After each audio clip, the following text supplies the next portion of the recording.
இப்படி ரஜினி சார் அவர்களுடைய ஜெயிலர் திரைப்படம் வர இருக்குது. கேரளாவிலும் பெரிய வரவேற்பு இருக்குது. ஆனால் திரையரங்குகள் அந்த ஒதுக்கீடில் ஏதோ அங்கே சண்டை போயிட்டுருக்கான் சார். என்ன சார் அது? இல்லை, ஒரே ஒரு என்னென்னா கேரளாவில் கிட்டத்தட்ட 400 ஸ்க்ரீன்ஸ் இந்த ரஜினியோடைய ஜெயிலருக்கு அங்கே ஆல்ரெடி புக் ஆகிடுச்சு.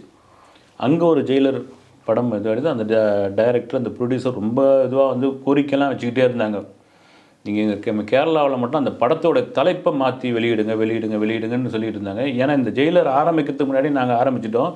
ஒரு கட்டத்தில் உருக்கமாக அந்த தயாரிப்பாளர் ஒரு பேட்டியை கொடுத்துருந்தாரு. வீடு நகையெல்லாம் அடமானம் வச்சு இந்த படத்தை கொண்டு வந்தாங்கன்னு. அந்த படத்துக்கு எவ்வளோ தெரியுங்களா? 40 ஸ்க்ரீன்ஸ். இது என்ன ஆகும்னு தெரியல.